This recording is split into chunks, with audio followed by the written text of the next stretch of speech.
Hi everyone, my name's Kate. So we're just going to talk a little bit about the customer development process that we've just been through in Valla.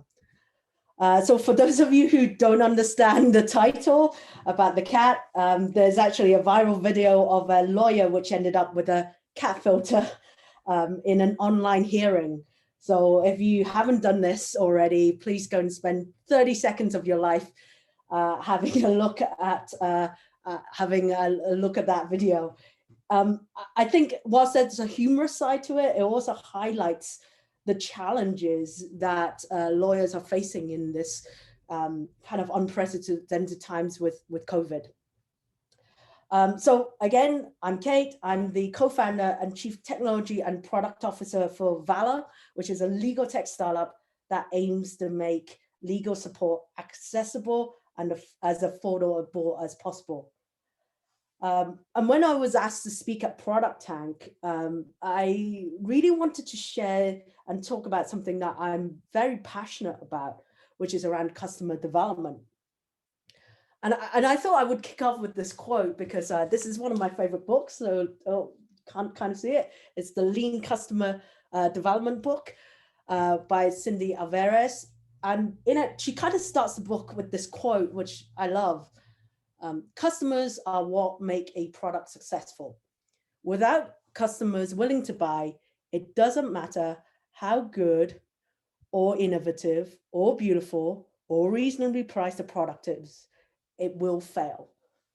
It makes no sense then that we spend most of our time and effort optimizing for our product development process or about our customer development. Shouldn't we invest in as much time in understanding our customers, their needs and their pain point? And customer development is something that we've literally just been doing a lot in Valla just now. And, you know, of all the books that you kind of read, there's the MOM test, there's the Lean customer development, there's Lean Startup.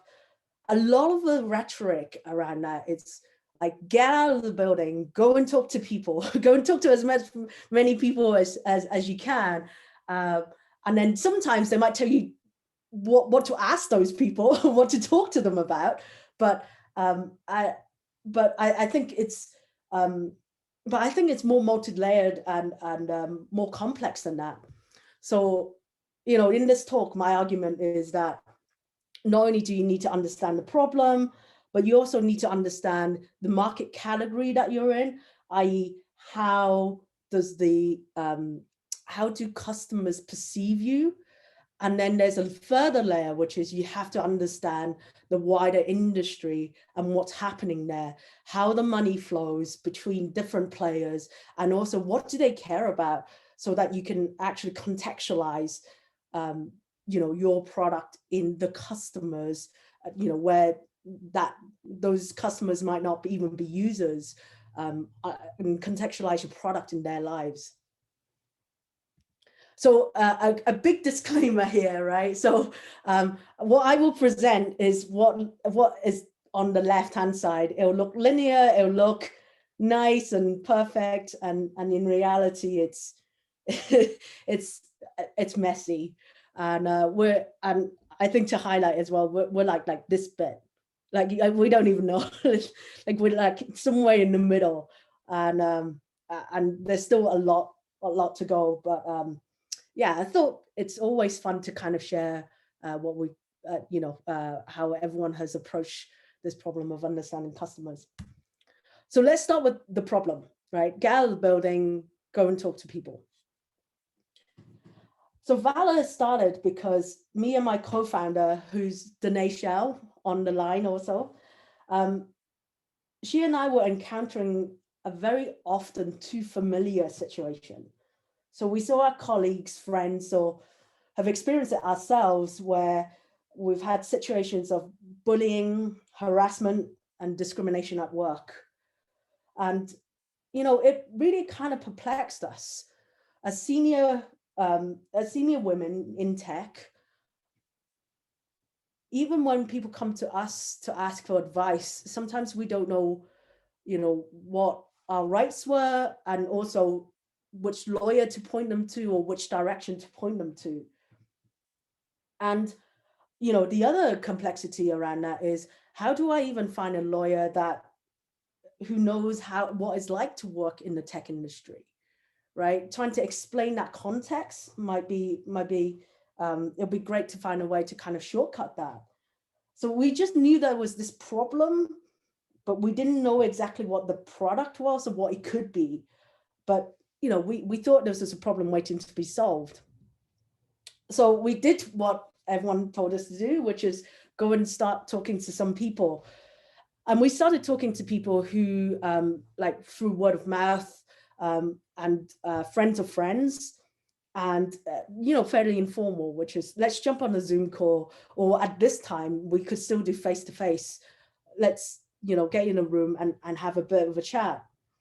And as an example of the kind of people we spoke to, there was one person who was, you know, who had so much pressure at work that they developed a medical condition. Someone else found her job was downgraded when she came back from maternity leave. I mean, who knew that maternity discrimination was well alive and kicking in 2020, but it definitely was.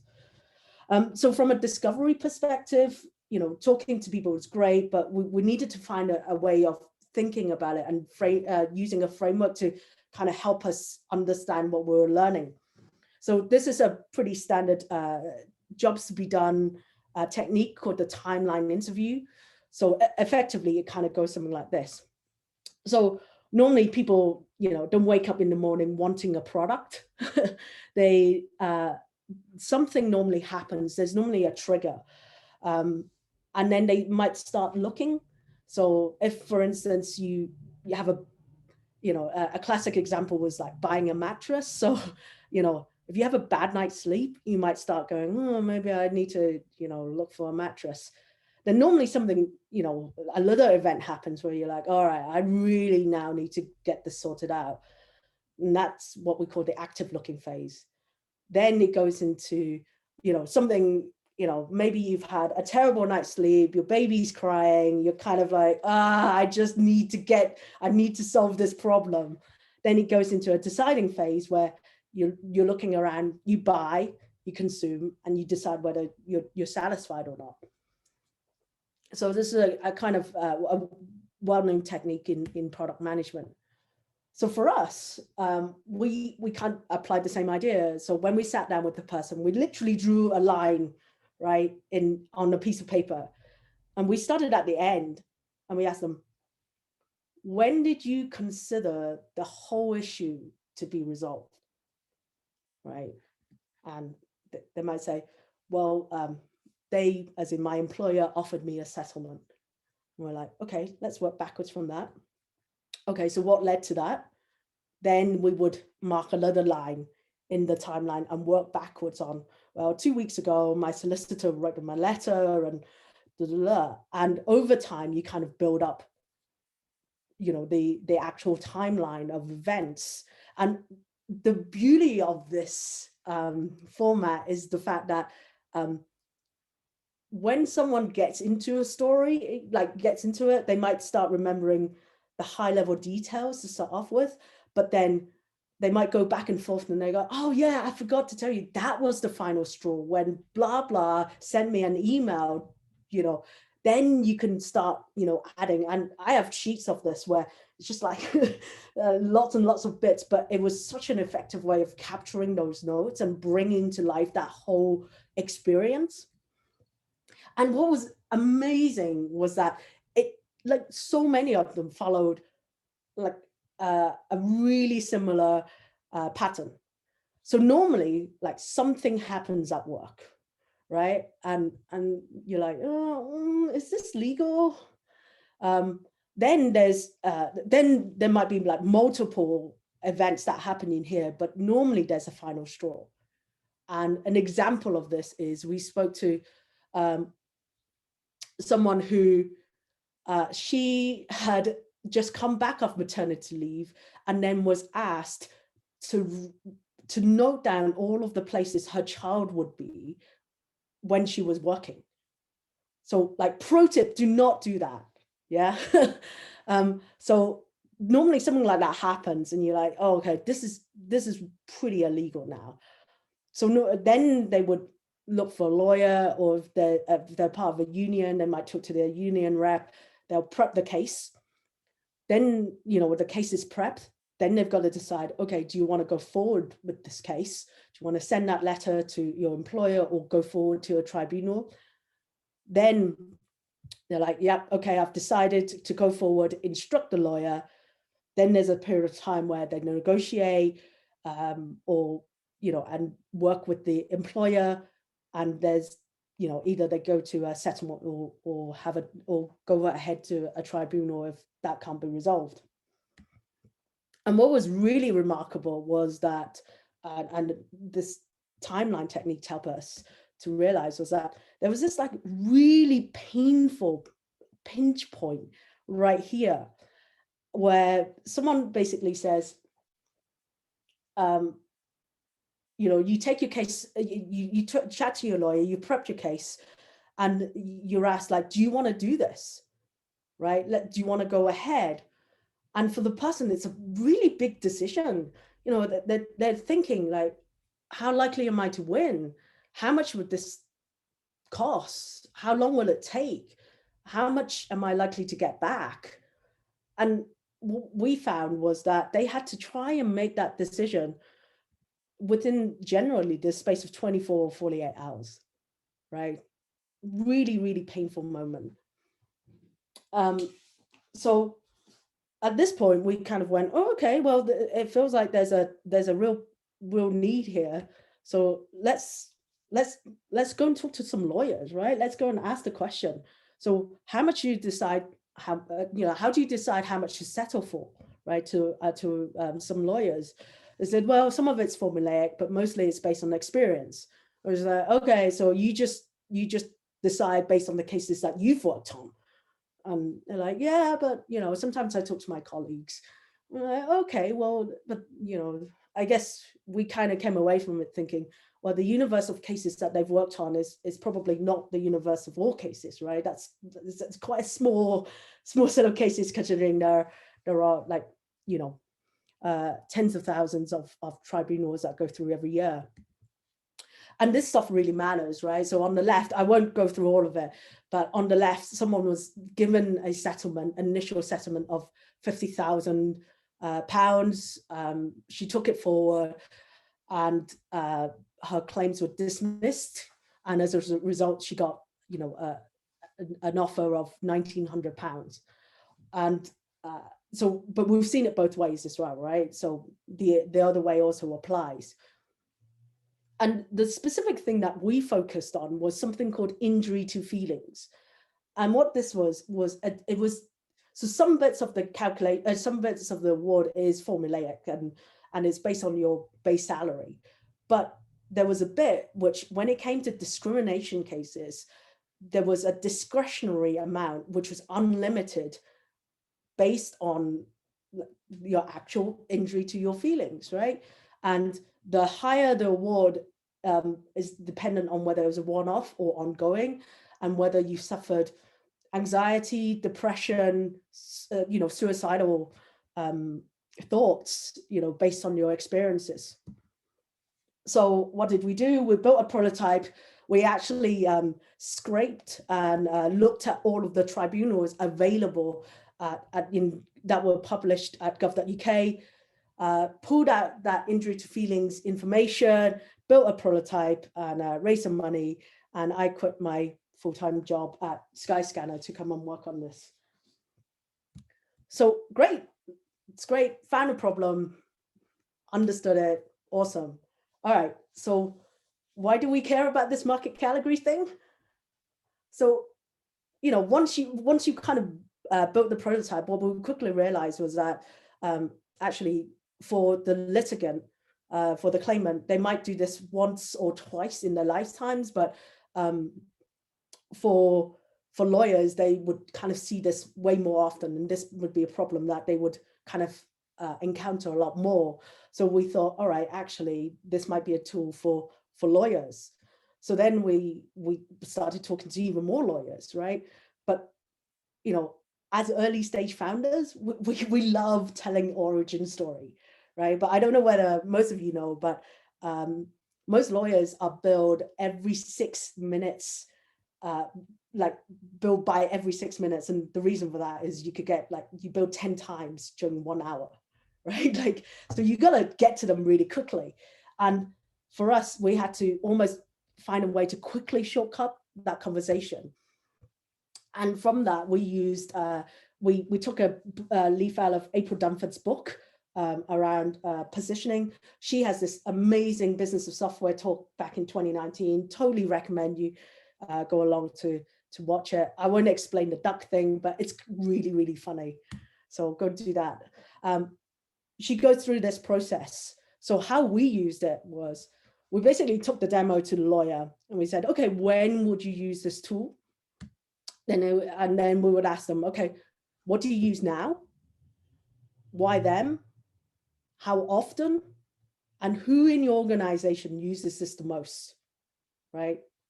And from that process, which seems quite simple, we found that our two main competitors are a company called Practical Law, owned by Thomas Reuters, and Nexus.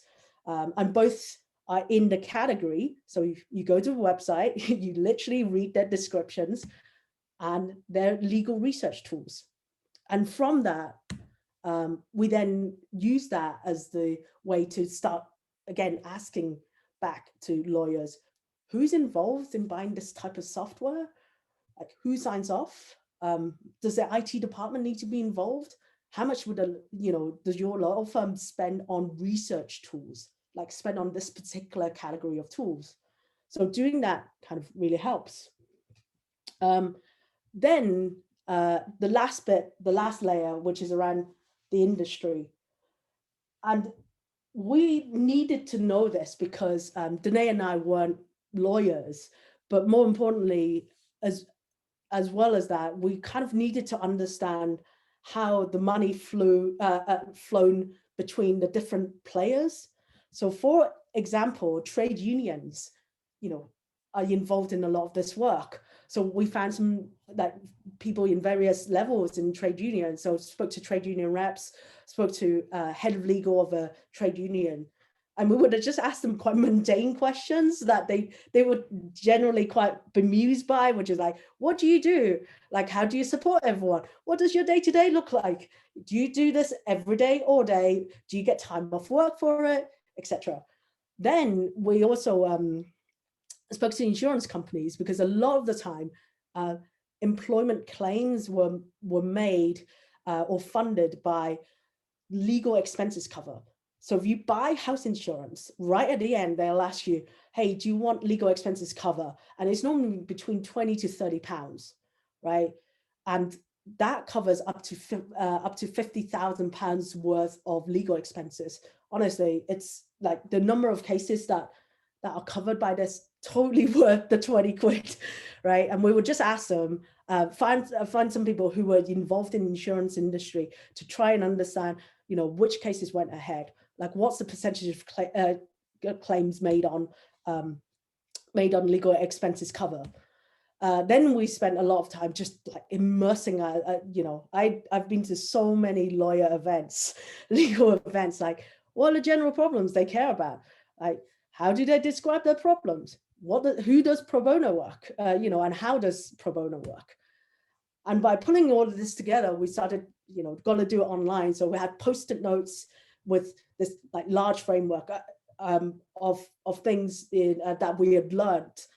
And that to us was, we did that in the last 6 to 8 weeks. So it was a quite intense period of learning a huge amount about the legal industry.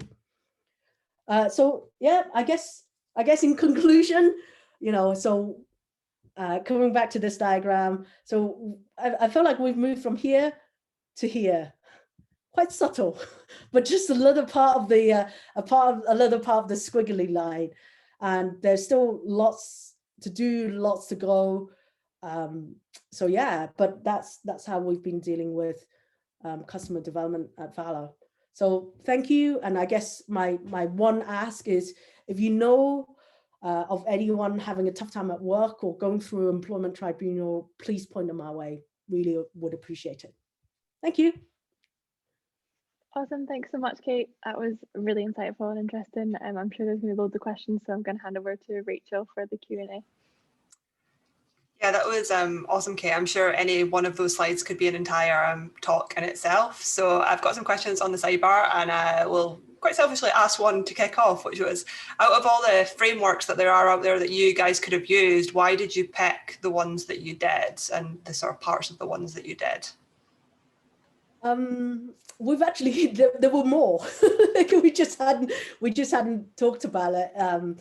But we also used Blue Ocean Strategy as well. Why did we use these? Partly, I think, you know, these frameworks are tools, right? And I think often once you've spoken to someone, you could try the different tools out to see what helps you structure your thinking and help to conceptualize what you've learned.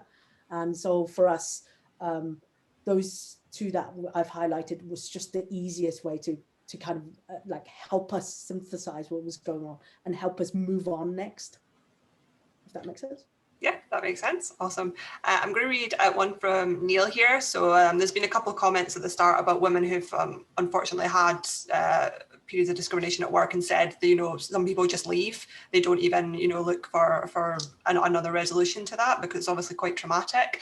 And Neil's asking, you know, given that framework, how do you find users to interview about these things, you know, when they're in a situation where actually most people will just leave and try and forget about it because it's a traumatic experience? So how do you actually go about finding relevant people to talk to who have those experiences, who are willing to talk about it? So our main competitor is non-consumption, right? So 100% agreed that people, and that's why that decision point, that key point about what happens if I do go ahead, it's such a key pain point. How do we find people? We just, for us, we just talk to people who dropped out earlier on, and at all stages of that process, because we don't know what we don't know. So even understanding that part, I actually I skipped over a whole bit where we built something like 5 different prototypes / products in that. Is this legal bit? I think Danae even registered, is this legal dot something? and where we tried out an MVP around that as well. So we are much more, we are also interested in that bit, but I think we're just zeroing in on the later bit just now. Cool.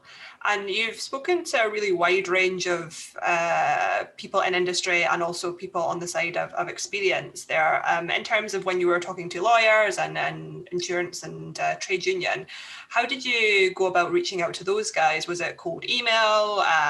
Was there any strategies that worked better for getting people to respond to you when you maybe couldn't get them through networks? Oh, this is a Danae question. She is the LinkedIn expert. So I think in general, for some of the people much later on, we ended up just giving them Amazon vouchers in return for their time, because we wanted to be respectful. Definitely once we got funded, there was for the claimants involved. But other than that, for everyone else, Danae is a master networker, so like I my answer is just Danae. So sorry. Lots of LinkedIn stalking. We'll maybe get Danae to post something up for our Twitter, and we can give some advice around that. Jamie's asking, he's saying, great talk with practical specific examples. Question from him: how do you shift focus from product development to customer development? And what do those type of teams look like, thinking from a larger company point of view? Oh. I could be here for a long while, Jamie. So I think we would have to take that offline to talk about that as a whole. But what I would say is, prior to this, having worked in multiple much larger organizations, I think I spent a lot of time thinking about the organization and the context and my team And after this process, I mean, you know, I've done a startup before, but like coming back again now, I've had much bigger appreciation of really trying to get an understanding of the wider industry that you're in. I think that's what I would say. It doesn't matter if you're a mid-level or senior level product manager inside a large organization. I think it's actually part of your responsibility now to really think about that wider industry landscape. And that's how most people get more strategic, as they term it. Awesome. Frances has a really good question here. She's asking, have you basically pivoted from being a B2C product to being B2B based on your research? It's a good example of not being fixed on a particular solution when you have an idea. It's funny because we can't talk about it too much yet, Frances, but I think in the future we're actually looking even more at B2C. I know we've talked a lot about B2B in the talk, but there's a bit of an evolution now where I think we're actually going back to B2C. Fab. I know we're about to end time here, so I'll just add one last thing, which might be a comment more than anything else from the chat here. They're saying marketing is going to be interesting in terms of finding customers who'll find you, and I can see Danae laughing on the chat there. So maybe if you wanted to end on any commentary around how has your research informed what you're thinking about customer acquisition? Yeah, a huge amount. And yeah, this is something that Danae and I have talked intensely about in the last 2 weeks.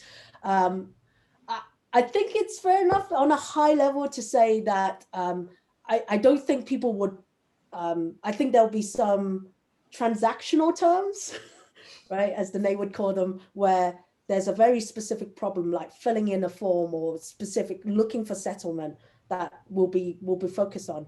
But I think for us, there's a lot of potential content around that, which is understanding that much earlier on, is this legal bit, which I think we can provide as a value add for people to arrive on our site and come back onto our site. I'll say really quickly that a lot of the people that we've spoken to, they Google, because it's the alternative is spend 10 grand on a lawyer or Google. What we're saying is that it feels like there's something in between that. That's all we think.